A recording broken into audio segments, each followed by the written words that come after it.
Territorio Reportaje. Porque todos tenemos una historia que contar. Con el periodista Agustín del Castillo.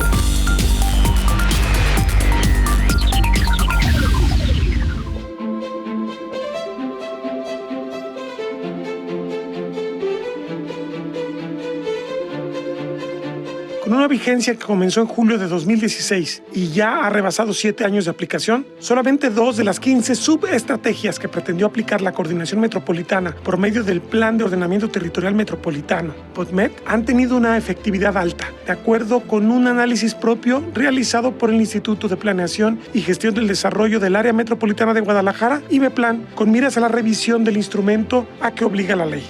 El documento fue objeto de revisión en febrero y marzo de 2023. La base de la revisión es un análisis puesto a disposición por la entidad de planeación en el que se señalan los puntos a reforzar, los que apenas se aplicaron y los que tuvieron aplicación alta. La tabla de la página 16 de ese documento aporta una síntesis completa y devela que a partir de 6 estrategias se derivaron las 15 subestrategias referidas, de las que la mayoría tienen una aplicación media o nula. Solamente 2 se aplicaron con suficiente intensidad: bosques urbanos y armonización de límites municipales, las cuales corresponden respectivamente a las estrategias de sustentabilidad ambiental y de crecimiento ordenado y consolidación urbana. 4 subestrategias reportan una aplicación media: consolidación de un sistema verde periurbano, políticas de conservación, mejoramiento y crecimiento, condicionantes de proximidad, compacidad e intensidad y generación de un sistema de resiliencia. Otras 8 subestrategias registran una aplicación baja: centralidades, ejes estructurantes para una movilidad eficiente, gestión ambiental metropolitana, vivienda y desarrollo urbano, gestión del agua, aprovechamiento de áreas y predios interurbanos o vacíos urbanos, generación de una política metropolitana de cobros de plusvalías e instrumentos de gestión y criterios base para la determinación de los nuevos entornos urbanos sustentables. La subestrategia restante, incorporación de suelo urbanizable, generación de un banco de tierras, tiene una aplicación nula. Lo anterior significa que el POTMET, que fue aprobado en 2016, ha estado vigente por 7 años y solamente reporta como de aplicación plena 13% de las subestrategias que le darían vida a un entorno metropolitano ordenado, compacto y sostenibles. Hay diversas causas de esta baja efectividad del POTMET. Una de ellas es la falta de alineación de los instrumentos municipales. Para asegurar la aplicación de las estrategias del POTMET, es imprescindible la actualización o elaboración de instrumentos municipales alineados a la referencia metropolitana. Al respecto, se observó que para el caso de los programas de ordenamiento ecológico locales, solo 3 municipios, Zapotlanejo, Tlahuacán de los Membrillos y Juanacatlán, tienen un POEL actualizado y alineado al POTMET, y 4 municipios, San Pedro Tlaquepaque, Tlajomulco de Zúñiga, Tonalá y Zapopan, tienen un POEL actualizado, pero no alineado en su totalidad al POTMET.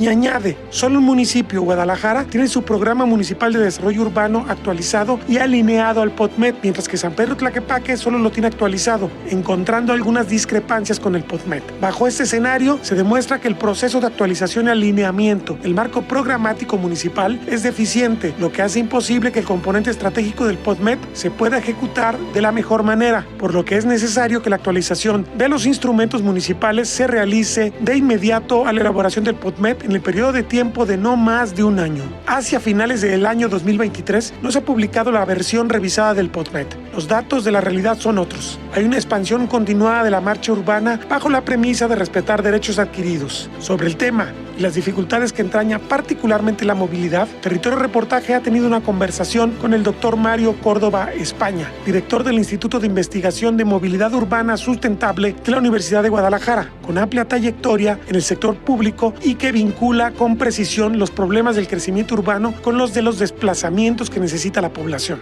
Es el caso de la línea 4 del sistema tren eléctrico urbano, CITEUR, que como respuesta al derecho a la movilidad también funciona para garantizar negocios inmobiliarios a gran escala. Yo quiero primero preguntarle sobre el tema, cómo ligamos la movilidad con la expansión de la ciudad. Y en particular me preocupa mucho porque veo en un proyecto que ha sido juzgado prioritario por esta administración estatal, que es la línea 4 del tren ligero. Uno preguntaría, ¿realmente esa era la vertiente que había que tomar para fortalecer el sistema de tren eléctrico urbano de la ciudad? ¿O traemos un juego también de intereses fuerte para continuar consolidando todos los intereses inmobiliarios que están en Tlajomulco. Me gustaría mucho escuchar qué opina de este proyecto y sobre todo a dónde nos va a llevar como ciudad. Yo creo que en principio tenemos que considerar que la ciudad desde hace muchos años fue orientada hacia el automóvil. Recuerde usted que en los años 50 del siglo pasado, el entonces gobernador González Gallo hizo la apertura de las 2 avenidas principales que pasan por el centro de la ciudad. Y eso fue una intervención que en ese tiempo se entendió como la apertura de la ciudad a la modernidad. Es decir, la apertura de lo que es Alcalde 16 de septiembre y la apertura de la avenida Juárez, después Vallarta, ¿no? Antes Javier Mina. Esta apertura significó abrirle las puertas a una ciudad por la cual deberían circular los automóviles. Nunca se pensó en aquel tiempo lo terrible que sería en el futuro orientar una ciudad en ese sentido, ¿no? Este tipo de intervenciones implicó, no fueron muchas, pero se hicieron muchas vialidades, incluso había una figura municipal que fue muy exitosa, que usted recuerda, eran los consejos de colaboración municipal. Por ejemplo, el área de la zona industrial, en buena medida todas esas vialidades fueron construidas con la colaboración de los dueños del suelo y aportaciones de la iniciativa privada. Todavía en ese tiempo había una participación del sector privado y del sector inmobiliario en la plusvalía de sus propiedades, ¿no? Ahora ya no existe. Es decir, construyen en todas partes, las aportaciones que hacen para los problemas que genera su construcción son mínimas, prácticamente el pago de derechos de construcción, y se aprovechan de todas las plusvalías que se van generando en la zona, ¿no? Hay una apropiación privada de las plusvalías sociales, ¿no? Entonces antes se podría hacer una avenida y generar franjas de plusvalor de acuerdo a la influencia que esto tenía, y con eso financiar la infraestructura vial que la ciudad requería. Pero esto en los años 90 del siglo pasado se dejó de hacer porque los políticos en turno consideraron que no era popular y que lo afectaba en sus votaciones el hacer este tipo de participaciones sociales en la construcción de infraestructura. Pero yo creo que era justo, sobre todo, que los dueños del suelo, el sector privado, aportar a la ciudad, no como ahora lo hace, ¿no? Entonces, desde entonces la ciudad fue orientándose al automóvil, una ciudad altamente dependiente del automóvil, hasta el punto actual en que usted sabe que se registran más de 2,5 millones de automotores, en donde la mayor parte son automóviles, con un crecimiento muy notable en las motocicletas, casi 500,000 ya. Entonces, este nivel de motorización pues es el resultado de que el crecimiento urbano, la expansión urbana, fue acompañada con un modelo orientado al automóvil principalmente. Lo que se ha venido haciendo para contrarrestar o disminuir los usuarios del automóvil, pues sería lógicamente, por ejemplo, el transporte público, ¿sí? Pero aún con todas las intervenciones que se han hecho, la calidad y los destinos, los orígenes y destinos que ofrece, el tiempo de transporte, los costos, no son competitivos contra lo que ofrece el uso del automóvil, desafortunadamente. Entonces estamos expulsando del transporte público más gente hacia la motorización, los que menos recursos tienen se van hacia las motocicletas o hacia los carros de bajo costo, ya muy usados, o los automóviles compactos, ¿no? Y las motocicletas en lo particular, que es lo que ha sido la solución para los sectores de escasos recursos, porque son vehículos utilitarios, pero también con grandes problemas de movilidad y accidentalidad. Entonces, esta orientación nos llevó a la situación que ahora estamos padeciendo, ¿no? Es decir, una ciudad relativamente de baja densidad, muy expandida a través de sus ejes de circulación, por pocos que estos sean. Por eso se da el problema en los 7 accesos carreteros, en unos más que otros. Además, con una alta especulación inmobiliaria, ¿no? O sea, la expansión y el crecimiento prácticamente regidos por el sector inmobiliario, donde el sector público hace muy poco para contener o reorientar estas iniciativas, ¿no? Y cuando lo hace, puede ser el caso de las líneas del tren masivo, del tren eléctrico urbano, que en algunos casos, en términos operativos, funciona aquí en el área metropolitana de Guadalajara como metro. La línea 2 puede ser una especie de metro ligero. La línea 3 puede ser una especie de metro ya con cierto nivel de transportación significativo, aunque no lo tenga. Y la línea 1 pues tiene 6,5 kilómetros de túnel, el resto son en superficie. Es una versión híbrida de tren ligero. Y con Emilio González surge la primera línea del BRT y la segunda ahora en el periférico con este gobernador, que fue un proyecto que se gestionó en la administración y se aprobó en el gobierno federal en la administración pasada. Qué bueno que lo hicieron. Y ahora el anuncio de la línea 4 en Tlajomulco, ¿no? Una línea 4 que no necesariamente la línea 4, se le puede llamar así, pero no está directamente conectada con las otras 3, que entre ellas sí están conectadas, sino aquí la conexión es indirecta, es decir, aquí la línea 4 se plantea conectarla hasta la estación Fray Angélico el BRT de la Calzada, conocido como Macrobús, y también, en principio, con la estación próxima del macroperiférico, ¿no? Antes coloquialmente conocido como Peribús, ¿no? Entonces, no es una línea que se conecte de forma directa a las otras, como las otras sí lo hacen entre sí. Y por otro lado, esta línea es un tren ligero, es decir, es como la versión en superficie de la línea 1 del tren eléctrico urbano. Es decir, ¿por qué un tren ligero? Bueno, porque tiene cruces, tiene algunos pasos a desnivel, pocos, y tiene la mayor parte de los cruces a nivel, con la vialidad existente, además que va dentro del derecho de vía del ferrocarril de carga, que está concesionado a Ferromex. Por cierto, que es la línea que más tráfico tiene y puede tener en el futuro, porque recuerde que es la línea que conecta con el puerto de Manzanillo, que es el puerto número 1 en el manejo de carga contenerizada del país.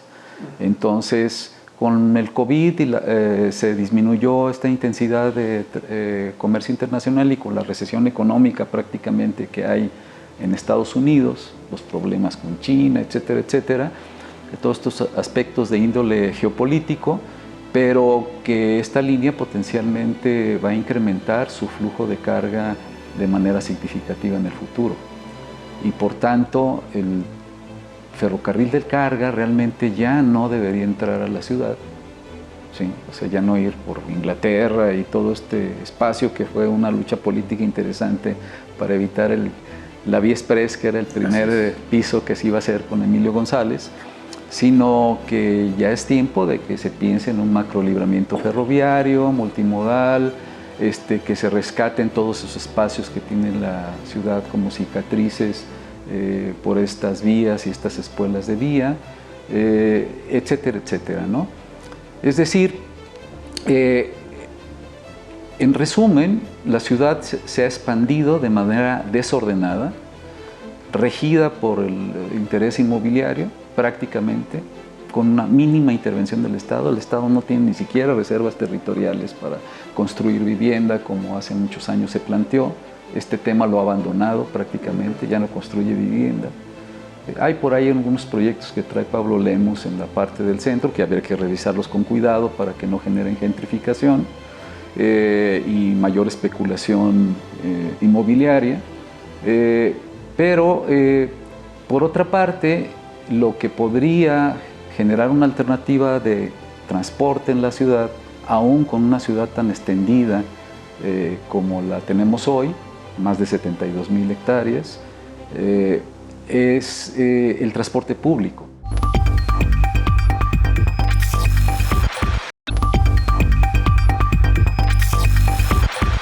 La ciudad es una ofrenda al automóvil. Lo que se hace por remediarlo no es suficiente, advierte Córdoba España. Pues todo esto que se viene haciendo no es suficiente para detener la ciudad que sigue orientada al automóvil. No obstante, el gran movimiento ciudadano que hay a favor de la movilidad, lo que se llama movilidad urbana sustentable, que es un nuevo paradigma, todavía no sustituye al anterior. Entonces, surgen este tipo de proyectos. Ahora el gobernador Enrique Alfaro hace muy bien lo del Peribús y obviamente pues él tiene un compromiso político con el territorio que lo vio surgir, que es Tlajomulco, y bueno, siente que hay una demanda y un compromiso con los ciudadanos de ahí y toma lo del famoso proyecto que ellos denominan de la línea 4 o tren ligero a Tlajomulco, ¿no? Este es un proyecto que en sus cercanías, tomando el eje de este trazo, que llega hasta la cabecera municipal, a 2 kilómetros de ese eje, hay una gran cantidad de tierras para la urbanización. Entonces imagínese usted, no quiero pensar mal, pero esto suele suceder en el ámbito inmobiliario, que tienen acceso a información privilegiada y compran terreno barato, si es que a lo mejor ya lo tienen, ¿sí?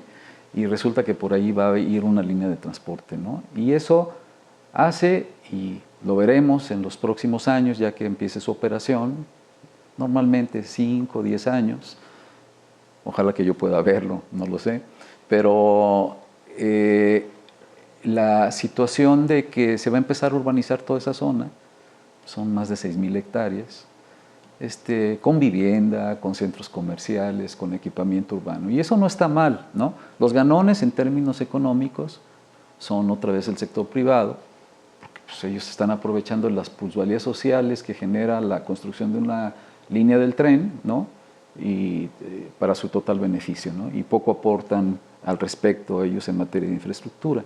Entonces, ojalá que el gobierno en turno sea más exigente para que aporten en estas construcciones. Van a tener grandes ganancias inmobiliarias y el peligro de esta línea es que en poco tiempo llega a un nivel de densificación alto, que tenga muchos más viajes que los que tienen proyectados, lo cual justificaría que se pudiera pagar antes de tiempo, aunque la asociación público-privada que hicieron fue por 32 años, dependiendo de los ingresos del sistema, pero es una hipótesis de que en muy poco tiempo esa línea, su entorno urbano se va a densificar y va a haber una gran cantidad de viajes en la línea, cuando menos de periférico hasta toda esa zona que cubre, mucho mayor que la prevista, y eso puede exigir en términos operativos que en menos tiempo de lo que ellos estén imaginando se deban construir pasos a desnivel de vías transversales para que tenga un espacio exclusivo de circulación la línea del tren y no esté como la línea 1 hasta ahora muy limitada por eso. Y pues que tengan que adquirir más trenes, incrementen la capacidad, la longitud de las estaciones, etcétera, etcétera, etcétera, ¿no? Y por supuesto que la transferencia, sobre todo con los otros sistemas, el peribús, en este caso, macroperiférico, perdón, se convierta en algo crítico. Y el macrobús se convierta en algo crítico, porque si hacemos una analogía con la hidráulica, es como conectar un un gran tubo con un tubo más pequeño, ¿no? Claro, entonces, eso tendría que repercutir incluso en las... Afortunadamente las capacidades del BRT de la calzada están bien diseñadas, no sería difícil ampliarlas. Es mejor el proyecto de la calzada porque tiene un carril de rebase que el proyecto que se hizo en el periférico, porque no tiene carril de rebase, entonces un vehículo tiene que ir detrás del otro, ¿no? Depende de aumentar la capacidad solamente en términos de frecuencia, de la longitud de los vehículos, hasta donde los límites de la seguridad lo permitan, ¿no? Entonces, el de la calzada sí tiene mucha capacidad, no sería difícil adecuarlo a la presión que puede ejercer, pero implica una inversión también, claro, que hasta este momento no está considerada. Y además yo percibo que el BRT de la calzada de la Independencia está un tanto descuidado. Por si faltaran más pasivos, las rutas de transporte masivo han alterado el tejido urbano, casi siempre para mal. Hay otro problema con el transporte público en relación con la influencia que tiene con el espacio urbano, ¿sí? Si uno se pone a analizar las líneas del transporte público masivo, ¿sí? Es decir, las 3 líneas del tren eléctrico urbano y las 2 líneas del BRT, la del periférico y la de la calzada de Independencia, y hace un levantamiento de los usos y destinos que hay a lo largo de estas líneas, se dará cuenta del nivel de subutilización que hay, ¿no? O sea, la densidad que hay de usos y destinos, entendiendo como usos el uso privado y destinos el uso público, es muy escasa, ¿no? Entonces hay parte de la infraestructura que está totalmente desaprovechada. A manera de ejemplo, la línea 1 del tren eléctrico urbano. O sea, federalismo se construyó una parte de federalismo en los años 70, 74, 75, 76, por ahí. Y después hasta 1987 se fue empleando en sucesivos gobiernos hasta tener el trolebús de norte a sur. ¿Sí? Hasta ese momento, con esa obra, ya se habían destruido varios barrios.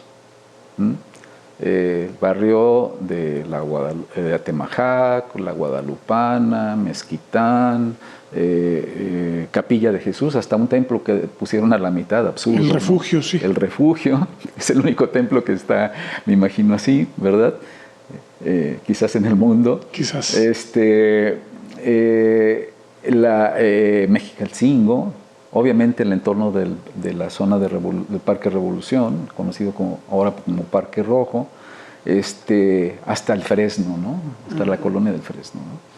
Porque pues la infraestructura vino a separar, a segmentar, a desplazar y a dividir todos esos barrios prácticamente, ¿no? Al abrir las puertas de la expansión desordenada al sur, incluso con gente del sector inmobiliario como los señores Aguilar, que eran los del rancho Chapalita, que tenían muchos terrenos y que incluso generaron un amplio derecho de vía de prolongación Colón, que es la prolongación de federalismo al sur, de Patria al periférico, ya estaban preparando el espacio para todos los terrenos que ellos tenían aledaños en gran cantidad después del periférico. Entonces, al abrir estas puertas en diferentes gobiernos municipales de Tlajomulco, se dio este proceso de expansión, dispersión, un tanto desordenada, incluso en áreas de alta vulnerabilidad, sin servicios, etcétera, que después trataron los siguientes gobiernos, incluidos el del propio gobernador actual, de recomponer, ¿no?, a toda esa situación que había quedado, pero muy difícil de componer, ¿no?, hasta la fecha. Porque también el territorio de Tlajomulco está muy sometido a la especulación inmobiliaria. Pues prácticamente todo el eje ahora tan cuestionado del acceso carretero de prolongación López Mateos, una buena parte está en el municipio de Tlajomulco, ¿no? Y es de alta especulación inmobiliaria. Entonces, todo esto se abrió al sur, pero también se abrió al norte, en el entorno del auditorio, ¿sí? que era un proyecto de Julio de la Peña, un excelente proyecto del arquitecto Gómez Tremari, de la estructura que un día se cayó y la sustituyeron por algo metálico. Se abrió toda esta puerta hasta mesas coloradas. Así es. ¿No? Entonces, ¿qué ve ahora en términos de transporte en la línea 1? Puros lo que se llama viajes pendulares. ¿Mm? La línea 1 tiene en el centro su transferencia con la línea 2, ¿no? Y en la mañana se dan viajes, una gran cantidad de viajes, la línea que más viajes tiene de las tres, del sur al centro y del norte al centro.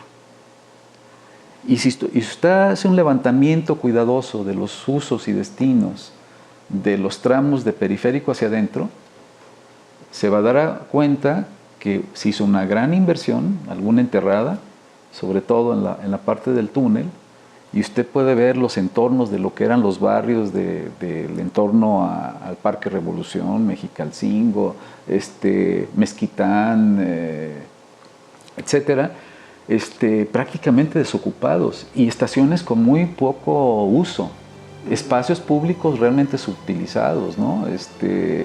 Etcétera, etcétera, ¿no? Poco se ha hecho en todos estos años, desde 1989, cuando empezó a operar la línea 1 del tren eléctrico urbano, no ha sucedido prácticamente nada más que la urbanización que se dio de manera desordenada y masiva y expansiva en los extremos al sur principalmente, que ahora tiene más de 700,000 habitantes, y al norte en Zapopan, ¿no? Entonces, pues esta infraestructura está subutilizada.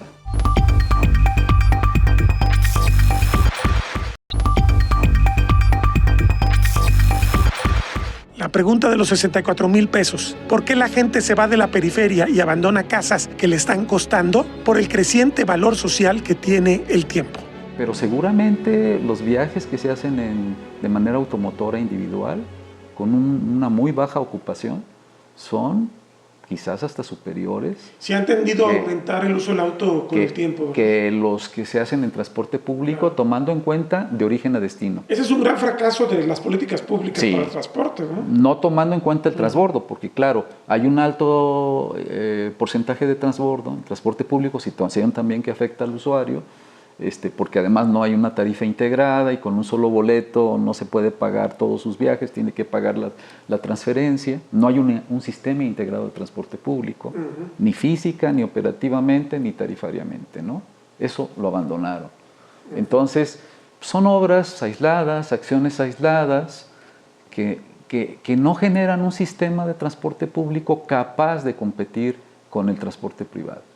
Y toda la expansión territorial va cómodamente, aunque no tan cómoda, porque ya se empiezan a quejar de los altos congestionamientos viales y la contaminación ambiental, con un modelo de urbanización que todavía sigue prevaleciendo, que es un modelo de urbanización orientada al automóvil. Quiero yo pensar que si hacemos cuentas, ¿cuánto le sale a una persona manejar su automóvil contra lo que tiene que invertir en transporte público con todos estos asegúnes que estamos comentando? Supongo yo que le sigue saliendo más barato el transporte privado. O sea, no hemos construido un transporte público que diga a la gente, me sale más barato aunque pierda más tiempo, por lo menos. En términos económicos, definitivamente debe resultar, para esa persona que está usando el transporte privado, debe resultar en términos económicos mucho más barato viajar en transporte público. En términos económicos. Pero no de tiempo. Pero no de tiempo. Y entonces, ¿qué es dinero a fin de cuentas? En estos momentos, la distancia ha pasado a ser un elemento secundario. El tiempo es la variable determinante. Tanto en el transporte privado como en el transporte público, aunque las personas de mejor nivel socioeconómico le dan mayor valor aparentemente al tiempo, ¿sí? Y con eso argumentan algunos por qué utilizan un sistema de transporte privado en lugar de un sistema de transporte público. También para las personas usuarias del transporte público, sobre todo del nivel medio y socioeconómicamente más vulnerable, es muy importante, y también obviamente les importa el tiempo. pero son los que menos no tienen capacidad ni pesa tanto su opinión en el gobierno como que para que las políticas públicas cambien y tengan consecuencias favorables para ellos, ¿no? Es decir, hay un valor social del tiempo, ¿sí? que en algunos casos se estima y se aprovecha más, y en otros casos se subestima, y no porque no interese, sino porque prácticamente los usuarios están cautivos a un sistema que les sale caro, que les consume mucho tiempo en transportarse y que están muy expuestos a la accidentalidad, ¿no? Es decir, hay familias, sobre todo las que viven en la periferia, que gastan el 30% de sus ingresos en transporte público. Y hay familias, hay personas de estas familias que invierten de 2 a 3 horas diarias de su vida en transportarse en transporte público, ¿no? Ahora, también esto está haciendo crisis en el transporte privado. Los niveles de congestionamiento son altísimos, sobre todo en las horas de máxima demanda, que son las donde convergen los desplazamientos con motivo de trabajo y de escuela. Entonces, con una infraestructura prácticamente que no ha crecido y además una infraestructura muy vulnerable a todos los efectos estacionales, sobre todo de lluvias, todos los pasos a desniveles inundan, incluso causando ya hasta muertes, pues no hay mucho para dónde hacerse, ¿no? Entonces tienen que soportar los niveles de congestionamiento. Fíjese incluso, Agustín, que se han presentado fenómenos hace algunos años, no sé si recuerda, que de pronto empezaron a venderse muchas casas en bugambilias. Entonces la gente que vivía en bugambilias, en un entorno ecológicamente privilegiado, ¿no? Por estar cerca del bosque de la primavera, además también un bosque bastante cercenado por el sector inmobiliario de mano y ayuda con el gobierno municipal y estatal. Estas personas de pronto les costaba ya llegar muy difícilmente a su fraccionamiento, por muy bonito y seguro que estuviera, ¿no? Y ecológicamente agradable, ¿no? Sino, entonces empezó el surgimiento de la verticalización en una ciudad, no necesariamente la alta densificación, sino la verticalización dependiente también del automóvil, y empezaron muchos de ellos a trasladarse a entornos verticales muy sofisticados, mucho más seguros, parecían cajas fuertes o parecen cajas fuertes, ¿no? Sí. El caso de Puerta de Hierro es el más excesivo, digámoslo así, alude a su propio nombre, ¿no? Entonces, todo esto fue alterándose de una manera y empezaron a venderse casas y predios baratos en bugambilias. Entonces, después en tiempos, creo que fue de Ramírez Acuña, se hizo una ampliación tipo freeway en esa avenida López Mateos, ¿no? Y con eso alivió un poco el tema, aunque con el tiempo se complicó más, ¿no? Como suele suceder con ese tipo de intervenciones. Y la situación de las gentes que vivían en el Palomar, en Santa Anita, en el Club de Golf Santa Anita, en bugambilias, empezaron un poco a tranquilizarse, ¿no? Y a quedarse a vivir en esos entornos. Otra vez se vuelve a complicar, ¿no? Con todo lo que ha sucedido y con la amenaza de construir un segundo piso. La primera amenaza fue con Emilio González y afortunadamente se echó para abajo. A mí me tocó participar en eso, por cierto. Me costó como 2 o 3 años de veto de parte del gobierno porque yo era consultor y fui el único que participó en esa posición. Entonces, como consultor. Y ahora surge esto ya ve que este gobierno federal trae mucho la onda de los segundos pisos. Sí. Hasta me parece muy desafortunado de la casa, ¿no? Muy desafortunado que sea hasta un un eslogan de campaña, ¿no? Sí. El segundo piso de la 4T. Digo, es que no deberían hacerse segundos pisos en el país, ¿no? No es para presumirlo, ¿no? En términos de una movilidad urbana sustentable, ¿sí?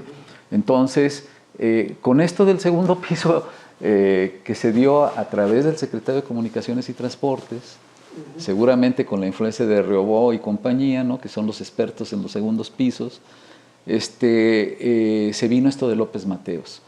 Pero, ¿cuál fue el efecto último? El efecto último, Agustín, es que ve usted el plan, dizque para resolver el problema, ¿no? Una inversión de más de 35,000 millones de pesos en el entorno de toda esta zona de Tlajomulco para resolver el problema de congestionamiento de López Mateos. Y ve cada una de las acciones. Un poquito menos de lo que costó la línea 3, ¿no? Y dice, oye, está bien, Tlajomulco es parte importante del área metropolitana, pero hay otras partes del resto del área metropolitana que requieren también inversión en infraestructura, ¿no? Ahora, cuidado con la racionalización de las acciones, aunque tú pretendas acreditarlas a través de un supuesto proceso de gobernanza, ¿no? Que hubo no sé cuántas propuestas y cuántas entrevistas, muy selectivas, por cierto, a quienes no les somos muy afectos por la crítica, claro. No nos tomaron en cuenta, pero la situación es que no hay racionalidad. O sea, ¿qué se logra? Que López Mateos se amplíe hasta las Cuatas. Pero ¿sabe cuántas hectáreas hay ahí de urbanización? Claro, algunas en entornos restrictivos desde el punto de vista ambiental, pero eso con el tiempo... Eso nunca los ha frenado. Nunca los ha frenado, ¿no?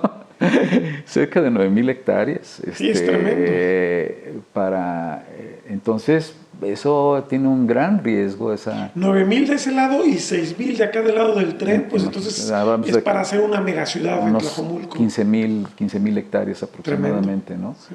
Entonces, lo vayan a hacer o no lo vayan a hacer, vayan a controlar las áreas restrictivas. Porque me llamó la atención, el gobernador dijo, va a quedar en manos del gobierno federal resolver los accesos. ¿Eso qué significa? Que hubo un acuerdo con el gobierno federal para que como está bajo jurisdicción todavía López Mateos del gobierno federal, amplíe López Mateos hasta las Cuatas y tenga 2 carriles por sentido. Pero entonces contradiciendo totalmente la política de densificación de la ciudad. Así es, en lugar de construir el segundo piso, ¿no? Entonces, fue un compromiso que sacó el gobernador del gobierno federal, le favorece económicamente, pero no me convence mucho en términos urbanísticos y de contención de la expansión. Por el contrario, de la expansión urbana. Porque, ¿no? Tlajomulco además es el que tiene más espacios urbanos como para así es. Que la ciudad ahí se... Así es. Sí, ve usted la prolongación de 8 de julio en todo Tlajomulco es prácticamente libre para la urbanización. Claro. No sé por qué ahí no llevaron entonces el proyecto de la línea 4, ¿no? Pero, en fin, las cuestiones de los costos-beneficios son muy manipulables de acuerdo a los intereses propios del gobierno en turno, ¿no? Claro. Hablaba del Plan Maestro de 1994. Evidentemente, en el Plan Maestro del 94 ni de chiste se hablaba de una línea a Tlajomulco. No. Es que, fíjese que en el 94, como le decía, las expectativas de crecimiento de la ciudad no estaban necesariamente al sur. Al sur, más bien al oriente. Estaban al oriente. Y se hicieron muchas obras en ese sentido. La línea 2 se saneó, no sé cómo esté ahora, pero lo que era lleno donde está la presa de Osorio y se hizo el Parque de la Ciudad. Con problemas de diseño y de operación, lo que usted quiera, pero generó un área de parque. Un área verde que no tenía al oriente de la ciudad. Estaba planteado que la línea 2 cruzara ese parque y a través de la urbanización de prolongación Gigantes conectara con la cabecera municipal. De Tonalá. Cosa que nunca sucedió.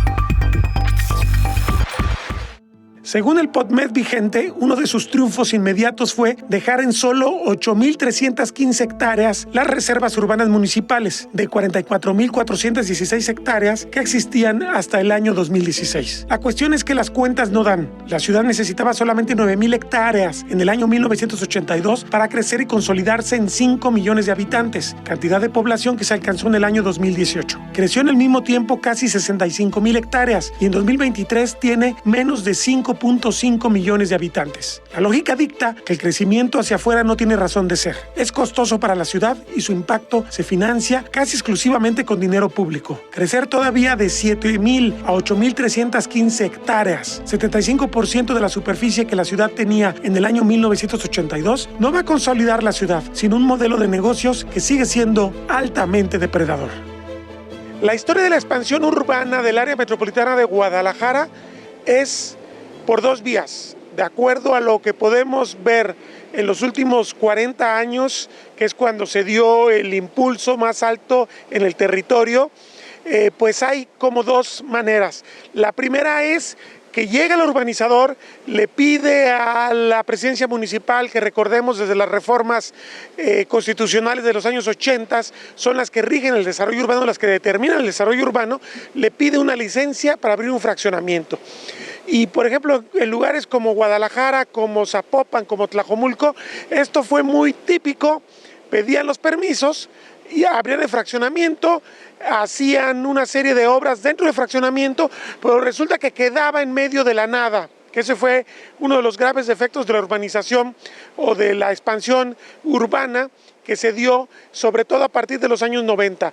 Muchísimos fraccionamientos aislados que incluso vendían el concepto de seguridad de esta visión de amurallada para que la gente no se sintiera intimidada por estar a veces en el descampado, un montón de casas en medio de la nada. Bueno, este es un modelo muy defectuoso, más defectuoso todavía que el otro, que es el que estamos de algún modo atestiguando aquí. Estoy en una de las estaciones, la más avanzada, de la línea 4 del tren ligero. Recordemos que estos trabajos empezaron hace más de un año, en mayo del año 2022, y es el gran proyecto por el que ha apostado desde que era alcalde de Tlajomulco el hoy gobernador Enrique Alfaro Ramírez.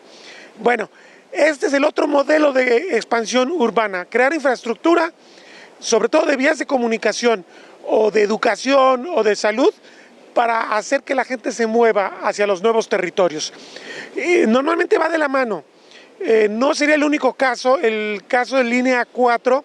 Recordemos cuando el gobierno de Emilio González Márquez generó el proyecto de nuevo periférico, que recordemos también que no se pudo concluir, que nunca se pudo cerrar el periférico tradicional por problemas inexplicables que no se pudieron negociar nunca con los dueños de predios entre la cabecera municipal de Tonalá y la zona de la carretera Chapala, un tramo que no se ha podido cerrar nunca. Y entonces el gobierno de Emilio González Márquez decidió abrir el nuevo periférico y prácticamente eso fue un modelo para extender la ciudad hacia el oriente. Ha sucedido y sigue sucediendo porque podemos registrar que a partir de la apertura de esta infraestructura que ocurrió en el segundo trienio de Emilio González Márquez, se han seguido abriendo fraccionamientos en la zona. Recordemos también, hay que decirlo de forma autocrítica, se abre ahí también el centro universitario de la Universidad de Guadalajara en Tonalá.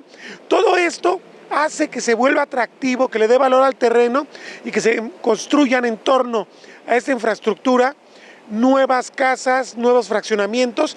Y bueno, hay un modelo de negocios muy perverso, porque la ciudad, sin necesitar estos amplios espacios urbanizados, los está obteniendo, y esto es un negocio para unos cuantos, porque el costo de la expansión urbana, ya lo hemos estado detallando a lo largo de 12 programas, el costo de la expansión urbana lo está pagando la ciudad misma, el erario, los impuestos de usted y míos. ¿Por qué?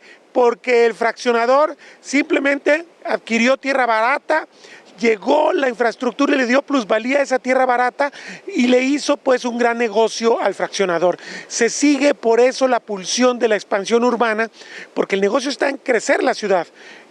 Adentro de la ciudad hay un gran negocio para los dueños de la tierra, pero adentro de la ciudad el valor de la tierra es altísimo. No hemos podido resolver esta perversidad también que implica que la especulación inmobiliaria al interior de la ciudad sea tan alta. Recordemos los datos, hay una cantidad enorme de lotes baldíos, se habla de 25,000 al interior del periférico y tienen un valor muy alto conforme se acercan a la zona del centro. Entonces esto es inviable para hacer desarrollos de vivienda, sobre todo popular, y por eso es el gran pretexto, es la gran motivación para expandir la ciudad.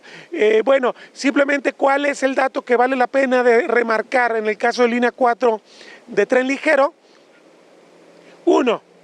A diferencia de línea 3, donde la población a la que se sirve ronda los 2.5 millones de habitantes, estamos hablando de la zona consolidada de la ciudad entre Tezistán y la llamada nueva central camionera, es la zona más poblada de la ciudad y que además tiene sentido porque permite establecer políticas de repoblamiento en el caso del centro de la ciudad.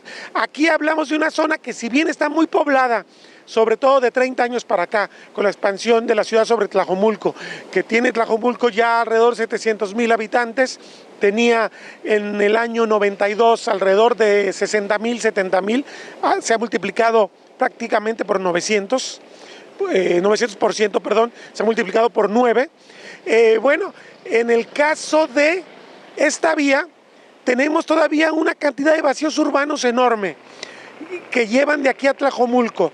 Es evidente que existen licencias de construcción concedidas por gobiernos anteriores. Si uno se pone a revisar el portal de transparencia de Tlajomulco, se encuentra que se siguen dando licencias de construcción, no con la continuidad del pasado, pero si usted revisa, por ejemplo, el año 2023, de los 9-10 meses que están ya en el registro, por lo menos en 4 se otorgaron licencias. Si se va uno al pasado, es más frecuente, son más meses con más licencias, y obviamente si uno se va 5 o 10 años, se va a encontrar el grueso de licencias de construcción, licencias de fraccionamientos nuevos, que son cosas que jurídicamente están ahí subyacentes, no están ejercidas, pero además existe este discurso de parte del gobierno de Tlajomulco, del gobierno de Zapopan, del de Guadalajara, del que usted quiera y guste, de que se deben respetar los derechos. Entonces, los derechos adquiridos son los que van a hacer que esta vía catapulte un montón de proyectos que van a aprovechar la plusvalía que está generando línea 4. La diferencia entre el crecimiento, entre el modelo de crecimiento del pasado, antes del 85, si nos vamos a, por ejemplo, el caso de Lázaro Cárdenas. Lázaro Cárdenas es una avenida de las más importantes de la ciudad que creció con el modelo de plusvalías, pero ahí era al revés. El ente privado aportaba para la obra y entonces ganaba porque adquiría mayor terreno, mayor precio su terreno y desarrollaba, pero la ciudad se quedaba con las plusvalías. Ahora es al revés, ahora las plusvalías las secuestra el privado y van a cuenta de los impuestos de todos nosotros. Este es el modelo perverso y bueno, uno se diría, tenemos IMEPLAN, tenemos instituciones desde hace 7, 8 años que tendrían que estar poniéndole remedio a esto. Bueno, no hay que descalificar todo, pero evidentemente tenemos en planes parciales y tenemos en el propio modelo de IMEPLAN, pues las condiciones para que la ciudad crezca en reserva urbana hacia afuera, alrededor de 7,000 hectáreas. Esto es una cantidad enorme de superficie. Hay otro dato que vale la pena reflexionar antes de terminar este comentario. Tenemos en Tlajomulco, por ejemplo, 70 a 80,000 viviendas solas, frutos evidentes de este pésimo modelo de expansión. Tenemos en torno a la ciudad más de 250,000 viviendas, casas solas.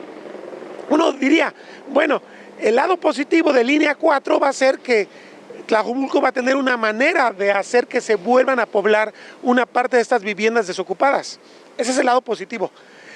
La gran pregunta, ¿tenemos un mercado para repoblar estas viviendas y aparte crear nuevas viviendas? O sea, aquí es una situación de números duros que no nos pueden engañar. O sea, la ciudad de Guadalajara no va a crecer en más de 1 millón de habitantes de aquí al 2050 y tan solo las casas solas darían el número para 1 millón de habitantes. Entonces estamos construyendo ciudad para el negocio inmobiliario, hay que dejarlo muy claro. No estamos construyendo ciudad para consolidar lo que falta por desarrollar, estas 7,000 hectáreas, contra lo que tenemos también de vivienda abandonada y contra el modelo de consolidación o de densificación, pues la verdad es que nos daría para una ciudad de 10 millones de habitantes con la extensión que tiene actualmente Guadalajara. No tenemos ni tendremos en ningún lugar, en ningún momento del siglo XXI, 10 millones de habitantes en esta gran área conurbada, de acuerdo a todos los datos, incluso los más pesimistas de expansión, que se tienen a nivel nacional y a nivel del Estado, a nivel de todos los expertos en urbanismo, y sobre todo si consideramos que el Plan de Ordenamiento Territorial Metropolitano fue hecho, se supone, para impedir que la ciudad se siga expandiendo. Entonces hay una contradicción, esto es una esquizofrenia tremenda que el ciudadano de a pie tiene que empezar a cuestionar de forma mucho más consistente. Sí, necesitamos mejorar las vías de comunicación, necesitamos mejorar el derecho a la comunicación terrestre que tiene el habitante de todas las periferias de la ciudad. Simplemente recordemos el otro dato, más de 20% de los habitantes de la ciudad no tienen acceso al transporte público formal. Esto es un acto de justicia, pero no estamos consolidando realmente la ciudad, estamos jugando con el tema de beneficio a los pobres, beneficio a los que están en la periferia, y al mismo tiempo estamos dándole viabilidad a negocios multimillonarios donde se secuestra la plusvalía que generamos con nuestros impuestos para la ciudad. Territorio Reportaje. Porque todos tenemos una historia que contar. Con el periodista Agustín del Castillo.